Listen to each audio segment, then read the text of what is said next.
Should we only invite your husband's parents to our grandchild's wedding? We have no obligation to invite a stranger like you." The moment I heard those words, my patience, built up over many years, crumbled with a sound. "A stranger, you say? You're talking about your own mother." "All right, it's none of your business. It's fine to just invite your husband's parents. To begin with, if you're a parent, you should be sending money every month. You've been late these days. Even though 40 years have passed, this child hasn't changed at all." "I understand." "Then we're through. Please enjoy yourselves." I hung up the phone. I don't have to put up with this anymore. My name is Anne, and I'll be 70 this year. On that day, I was 30 years old. My husband was working for a major trading company, and just when we thought things were going well, he fell seriously ill and passed away in the blink of an eye. Elena was only 5 years old at the time. Fortunately, my husband had life insurance, but I decided to keep that money safe for emergencies.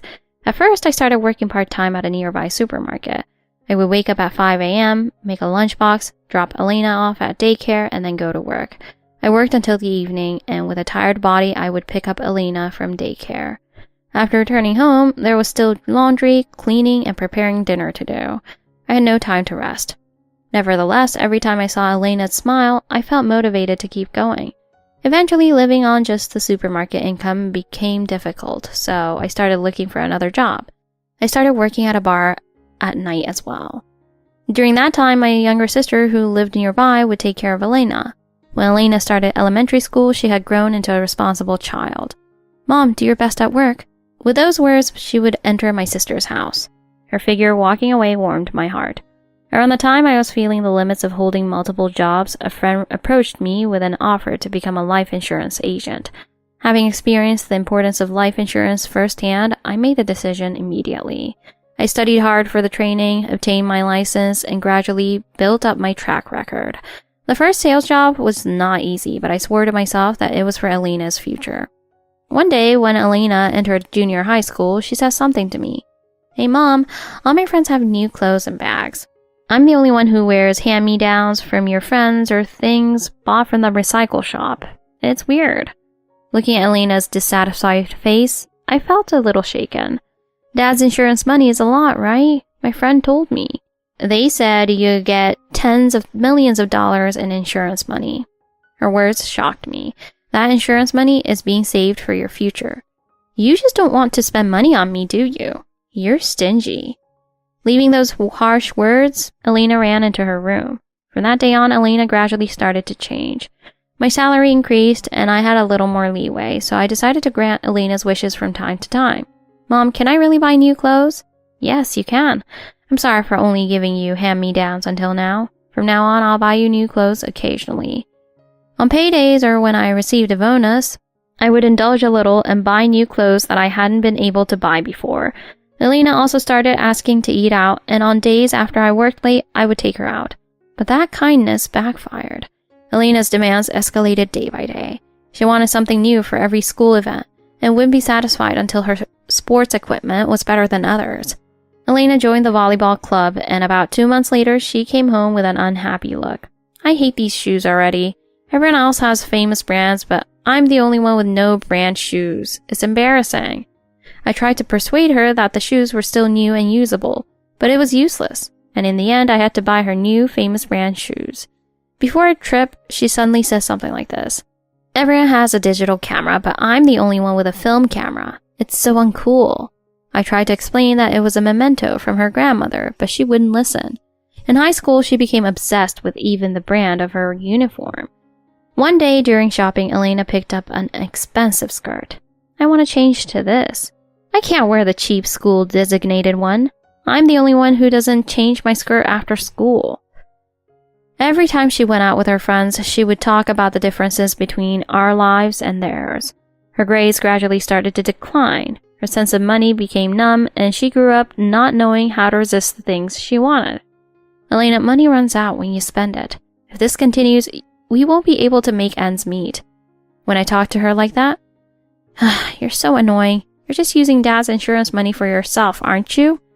Her rebellious phase continued even after entering high school. Her studies were decent, but her previous ambition had vanished.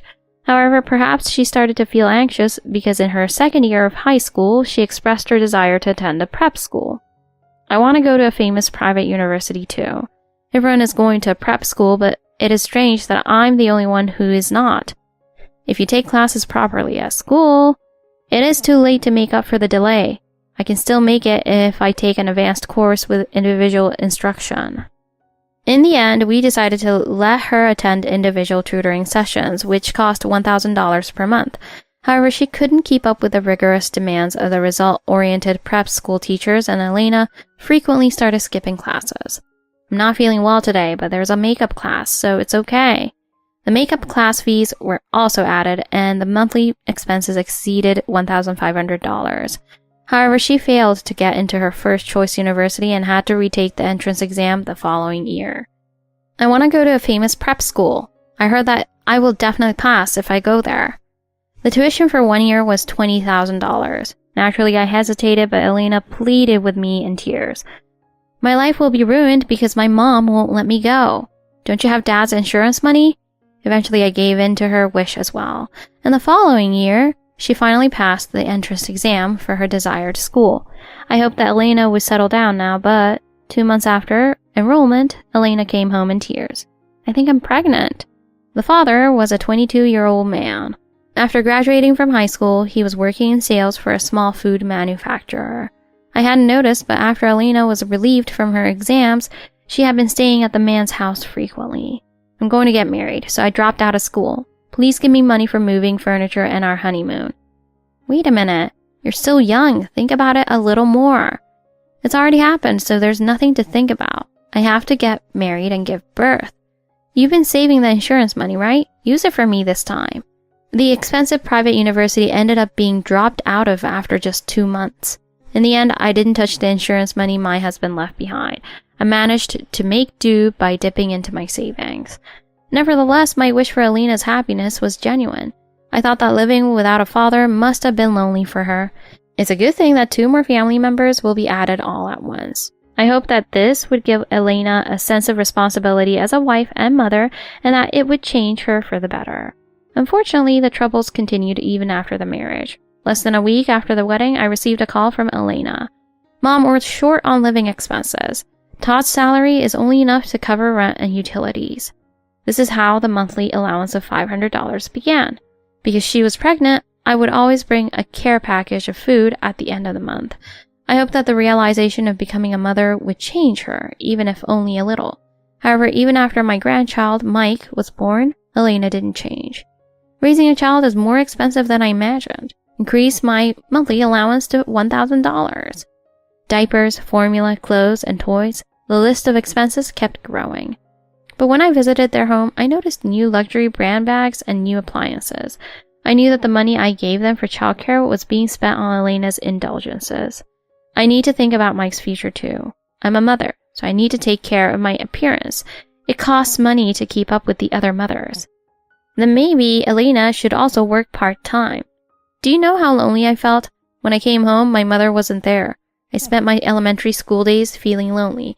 And I don't want Mike to feel that way. It was a reasonable argument. But even when Mike entered junior high school, and part-time work wouldn't have been a problem, she didn't try to work at all.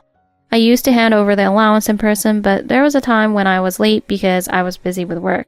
Hey, you haven't given me this month's allowance yet. It was supposed to be yesterday. I'm sorry. I was busy with work and couldn't go. Can't you just transfer it by bank transfer?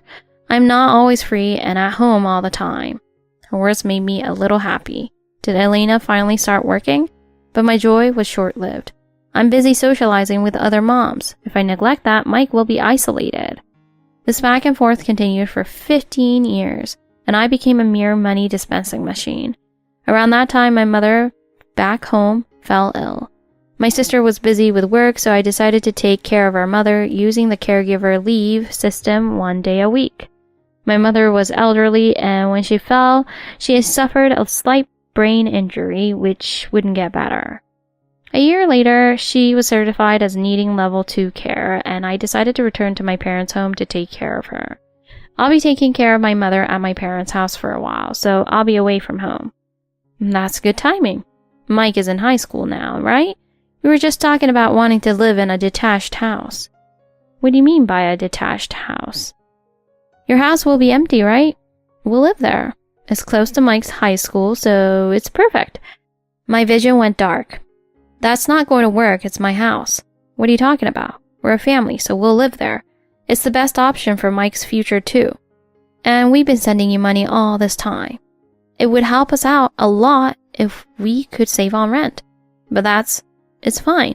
We'll start moving our stuff tomorrow. You can take it easy at your parents' house, Mom. I hung up the phone before hearing my reply. The next day, when I came home from work, Elena and her family had already moved into my house. Oh, Mom, we've already finished moving. We packed your things in boxes so you can move them later. Unfamiliar furniture was lined up in my house, and my furniture had been thrown into the storage room. Wait a minute. Don't do things without my permission. What's with that tone? You said you were going back to your parents' house, so we have no choice but to live here, right? Are you planning to leave the house empty? An empty house is not good for security reasons. Houses deteriorate faster when no one is living in them. It's killing two birds with one stone. They acted as if I was the one being unreasonable. Mike was the only one who looked down with an apologetic look on his face. Besides, if we live here, we'll save $1,000 on rent, right? We can reduce the allowance by that much. But this is my house. I was planning to come back eventually. What are you talking about? Once you start taking care of someone, you can't go back. Leave this to us, the younger generation. In the end, my belongings were moved to my parents' house. The life I had built up until now crumbled in just a few days.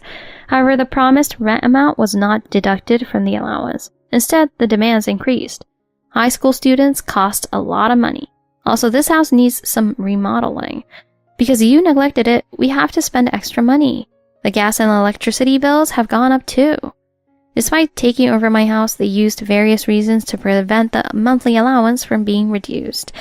This kind of life continued, but fortunately, Mike successfully entered a national university. With excellent grades, he earned a scholarship and chose a path of self-reliance. 2 years passed while I was taking care of my mother, and during that time, the demands for allowances continued. The cost of care was not covered by my mother's pension alone, and naturally, my salary decreased as I worked alongside caregiving. It's great that there's no retirement age for life insurance sales ladies, but balancing caregiving and work takes a toll on the body. I decided to use this opportunity to discuss reducing or ending the allowance, so I contacted Elena.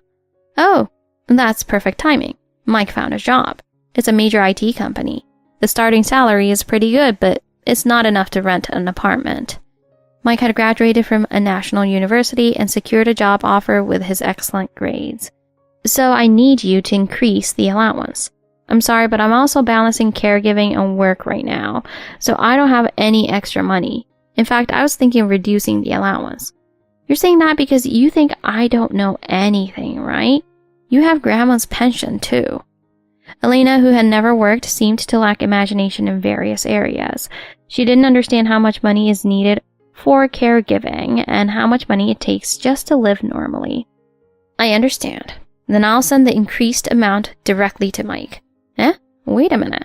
I hung up the phone and immediately called Mike's cell phone. Mike, congratulations on your job. I heard that you need money to rent an apartment. Mike let out a big sigh at my words. Did my mom say something like that to you again? I'm going to live in the company storm, so there's no need to worry. Oh, really? But if you're ever in trouble, please let me know. Thank you, Grandma. I immediately emailed Elena about what I had confirmed with Mike. She called me right away. What's with that tone? Don't you understand a mother's feelings of worry for her child? Increase the allowance. I'll use it to support Mike's living expenses. That's not what he wants. You're just a cold-hearted parent, so you probably can't understand a mother's love like mine. The conversation ended up going in circles. A few days later, I received a call from Mike. Grandma, did my mom say something to you? She was really angry. I can manage with my own salary. In fact, I want to reduce your burden, Grandma. Thank you, Mike. You're such a kind boy. As we were talking, Mike opened up with a heavy heart. Actually, my mom and dad were talking about the house. They said that the remodeling costs are too high, so it would be better to sell it and build a new house. But it's your house, Grandma, so I thought that was wrong. A cold wind blew through my heart at his words. I didn't contact them for a while and continued to send the same amount of allowance silently. And they probably thought it would be a hassle if they complained, so they didn't contact me either. It seemed that the house remodeling or rebuilding plans weren't progressing, perhaps because they didn't have enough money. 2 years passed without any contact with Elena. Then I received some happy news from Mike. Grandma, actually, I'm getting married. She's a colleague from work, and she's a really nice person. Oh, congratulations. I'd love to meet her. Yes, she wants to meet you too, Grandma, but before that... Mike seemed hesitant. My mom said a lot of things about the wedding and told me to keep it a secret from you, Grandma. The next day, I received a call from Elena. You heard about the wedding preparations from Mike, right? Yes, I heard. He says she's a very lovely person. We're only inviting the groom's parents to our grandchild's wedding. We have no obligation to invite a stranger like you. The moment I heard those words, my ears of patience crumbled. A stranger, you say? You're talking about your own mother. Oh, that's right. It doesn't concern you. You can just have your in-laws. If you were a proper parent, you would send money every month. You've been late recently. It was true that my mother's condition had been poor lately, and there were days when my payments were delayed. But to call me a stranger without a word of gratitude, I had no energy left to argue. I understand. Then we're through. Please enjoy yourselves. My mother had reached a point where home care was no longer feasible. After she was hospitalized, I had more flexibility in my schedule since I didn't have to be with her around the clock. Once I made up my mind, I started organizing my records from over the years. I had kept copies of bank statements, records of allowances, and even emails of unreasonable demands from Elena. I was also secretly in contact with Mike. I'm really sorry, Grandma. I can't understand my mom's reasoning. You don't have to apologize, Mike. Congratulations on your wedding. I've told my fiancé's parents about you, Grandma. They really want you to attend the wedding. His words warmed my heart. I think I'll look for a new place near my fiancé's house after the wedding. Considering the future, our current apartment is too small. If you need anything, please let me know anytime. Thank you, Mike. I was genuinely happy about Mike's news. I felt like I could move forward and focus on the positive. Elena called me several times, but I ignored her calls. Then I received an email. You should pay for the house remodeling too. We're going to continue living here, so there are many things to fix. Also, if you pay for it, I might consider inviting you to Mike's wedding. Elena's email was full of her usual arrogance. I had intended to fulfill my duties as a parent for 25 years. But why did I have to face such treatment? I also consulted with my sister Kay. I'm sorry for having you take care of Mom all this time. I'm retiring soon, so from now on, I'll take care of her too, so you don't have to put up with Elena anymore. Let's put an end to this properly. You're right. I can't let this go on. The outrageous behavior of Elena and her husband forcing their way into my house and now trying to make me pay for the remodeling. I quietly started making preparations. I immediately took out the documents I had prepared. I had created these documents 7 years ago when I first consulted with a lawyer. At that time, my mother's care had just begun and I couldn't take action. But this time was different. First, I calculated the total amount of allowances I had spent over the past 25 years. Monthly allowances, extra demands, tuition, wedding funds. I had kept records of everything. I also included the equivalent of rent for the house. The total amount exceeded $450,000. I'm sorry, Mike. I have something to discuss with you. Yes, I can't stand my mother's behavior either. Actually, I've decided to sell the house. What? Are you going to leave the apartment and find a new place? Yes, that's right. So how about the apartment near your house? I'll buy it with the money from selling the house. It'll be a wedding gift. But that's... If I can attend your wedding, this is the least I can do. But my parents, that house is in my name. They just moved in without permission. That's true. I've already contacted a real estate agent. I'll start the selling process this week. I don't think my parents will leave. It's okay. I've prepared everything. I had prepared all the necessary documents for the certified mail, but I was still hesitant about the final decision. However, what I heard from Mike made up my mind. Actually, it seems like my parents are also relying on my great-grandmother's pension. What? Did your mom say that? She said, your great-grandmother is being taken care of, so we should manage her pension. Otherwise, she might waste it. This was the last straw. I sent the certified mail that same day. I sent a notice of sale of the house, a demand to vacate, and a demand for repayment of the allowances sent over 25 years. Including the equivalent of rent, I demanded a payment of $450,000. For a week, there was no contact from Elena. She probably thought she could get away with ignoring the certified mail. But on the 8th day, I started receiving calls from her late at night. "Mom, please, withdraw the claim. We'll go bankrupt." Elena's crying voice echoed through the receiver. "It is too late for that. I did something bad. I'm sorry, so please forgive me." Elena's cries, piercing the silence of the night, sounded like a wild beast's. I could tell she was completely distraught just from her voice over the phone. Why couldn't she have been this remorseful before? But, Mom, you have insurance money, but you wouldn't let me use it." Even after 40 years, her way of thinking hadn't changed. Even now, she was still making excuses. A deep sigh naturally escaped me. I used up that insurance money a long time ago. It felt like Elena stopped breathing on the other end of the phone. "Huh?" "Your wedding funds, the moving costs for your new place, and many other things. I used up my small savings on those. While working and taking care of my mother, I couldn't cover the allowances with my income alone. I used all of the insurance money to cover the shortfall."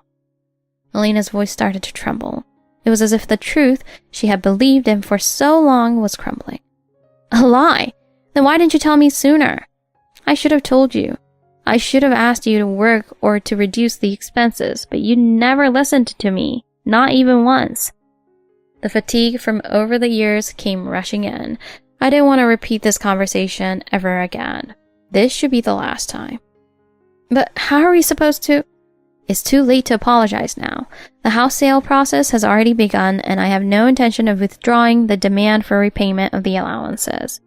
I could hear Elena sobbing on the other end of the phone. Once that sound would have pained me, but now I felt nothing. "But there's no way we can pay you back. I'll repeat your own words back to you. It's none of my business, is it?" With those words, Elena seemed to lose all words. After a brief silence, Todd took the phone. "Mom, can we talk a little more? We've already talked enough. But to suddenly ask us to leave... Suddenly? You guys are the ones who suddenly packed my things in boxes and moved in without permission. Please, give us some more time to think." "Time to think? You guys were planning to remodel my house or sell it and build a new one, right? And you said you wouldn't invite me to Mike's wedding, right? You called me a stranger." Elena started crying again on the other end of the phone, but my heart didn't waver anymore. "Vacate the house within a week and pack up all the furniture. The new residents have been decided." "Huh? You mean Mike? He's going to kick us out?" "That's not it. I'm selling this house and using the funds to buy a new apartment for them as a wedding gift." "But where are we supposed to live?" "You'll have to find a place on your own. I won't be involved anymore." "But the moving costs, you'll have to manage with Todd's salary. You haven't worked once in 25 years. Isn't it about time you started?" The words I had wanted to say for so long came out smoothly. I don't need to hold back anymore. "That's cruel to involve Mike." "Involve? Mike is an adult. He made his own decision. In fact, you were the one trying to use Mike's name to get money from me, weren't you?" "That's not true." "That's enough. If you don't move out, I'll have to take legal action to evict you. Is that okay?" "Legal action?" "I've already consulted with a lawyer. If you can't decide on a new place, all your belongings will be moved to a storage facility." Elena's cries grew louder. Todd tried to say something, but I hung up the phone. That night, I received a call from Mike. "Did you get a call from my mom?" "Yes, I did. I just hung up." "I'm really sorry, but I think your decision is the right one, Grandma." Mike's words warmed my heart. This child had grown up so well. "Thank you, Mike. I've been troubled by your mother's selfishness since you were a child, but I didn't want to worry you." "I knew. I'm sorry for putting you through such a difficult time." "It's okay, Grandma. More importantly, I think my mom will start acting out." "I'm prepared for that. From now on, live your own life. I'll take care of persuading your parents." After that, Elena called me late into the night every day. The email notification sound also continued to ring. But I didn't answer the phone or respond to the emails anymore. My sister Kay was also on my side. "I'll take over the main responsibility for Mom's care from now on. I've reached retirement age and I can visit her in the hospital every day. My mother had been in the hospital for 3 weeks. Thanks to the attentive care, she was gradually recovering. 1 week had passed since the final notice to Elena and Todd. I also heard that they had finally received an estimate from a moving company. The time had finally come for me to reclaim my life. On the way back from the hospital, I noticed my reflection in the storefront window of an appliance store. I'm already 70. I'm not young, but there's still a lot of life ahead of me. I received a call from Mike. "Grandma, please come to my wedding. We won't invite my parents, but they are still my parents. At the point you called my precious grandmother a stranger, they stopped being my parents. Besides, they seem to be busy with the move right now." I heard that Elena and Todd had to rent a cheap apartment near Todd's parents' house. With their previous money management, their lives would likely be difficult, but it was no longer my concern. As I had declared when I said we were through, I would now live my own life.